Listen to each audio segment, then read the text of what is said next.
அமைச்சரவை மாற்றத்தின் போது மிகவும் அவதானிக்கப்பட்ட ஒரு விடயம், துறைமுகங்கள் மற்றும் சிவில் விமான சேவைகள் அமைச்சராக இருந்த பிமல் ரட்நாயக்கவுக்கு போக்குவரத்து நெடுஞ்சாலைகள் மற்றும் நகர மேம்பாட்டு அமைச்சு மாற்றப்பட்டிருக்கின்றது. அவரிடமிருந்த சிவில் விமான சேவைகள் மற்றும் துறைமுகங்கள் அமைச்சானது அனுர கருணாதிலகவுக்கு வழங்கப்பட்டிருக்கிறது.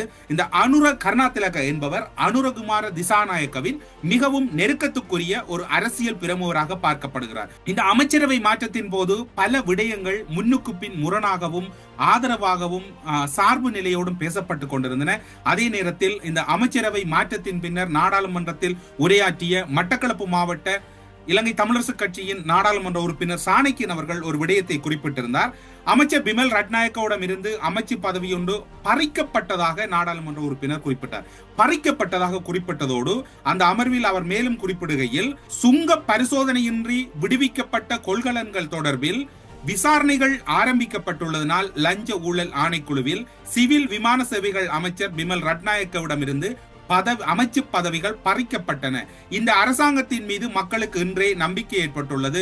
விசாரணைகள் நடைபெற்று வரும் அமைச்சுக்கு குறித்த அமைச்சில் பதவி வகிப்பது உசிதமல்ல என்பதால் நடவடிக்கை எடுக்கப்பட்டுள்ளது. இன்று காலையில் நடைபெற்ற அமைச்சரவை மாற்றத்தின் போது பிமல் ரட்நாயக்கவிடம் இருந்த முக்கிய அமைச்சுக்களான போக்குவரத்து நெடுஞ்சாலைகள், துறைமுகங்கள் மற்றும் சிவில் விமான சேவைகள் உள்ளிட்ட அமைச்சு பதவிகள் மாற்றப்பட்டு அனுர கருணாதிலகவுக்கு இந்த பதவிகள் வழங்கப்பட்டுள்ளது. பிமல் ரட்நாயக்கவு புதிய நகர அபிவிருத்தி அமைச்சு வழங்கப்பட்டிருக்கிறது.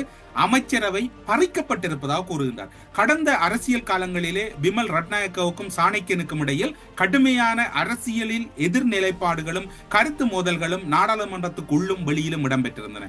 அதன் பின்னர் பார்த்தீர்கள் என்றால் சாணக்கியன் மீதான அரசு மீதான விமர்சனங்களும் சாணக்கியன் மீது பலர் வைத்த குற்றச்சாட்டுகள் தொடர்பில் லஞ்ச ஊழல் ஆணைக்குழு விசாரணை என்றெல்லாம் செய்திகள் பரவி கொண்டிருந்தன. கடந்த மாதமளவில் ஜனாதிபதி அனுரகுமார திசாநாயக்கவை நாடாளுமன்றத்துக்கு வருகை தந்த போது சந்தித்த சாணக்கியன் அதன் பின்னர் அவருடைய நிலைப்பாட்டில் சற்று மாற்றம் இருக்கின்றது. குறிப்பாக அவர் மீதான விசாரணைகள் அல்லது அவர் மீதான நடவடிக்கைகள் என்பது அண்மை காலங்களில் மிகவும் ஒரு மந்தகதியில் இருப்பதோடு அவர் மீது ஒரு குற்றச்சாட்டு தான் முன்வைக்கப்பட்டது. அந்த குற்றச்சாட்டு தொடர்பில் அரசு கடுமையான எதிர்வினை ஆற்றிய பின்னர் தற்போது அவை சற்று அமைதி நிலை அடைந்திருப்பதோடு அவர் மீதான விமர்சனங்களும் குறைந்திருக்கின்றது ஜனாதிபதியை சாணக்கியன் சந்தித்த பின்னர்.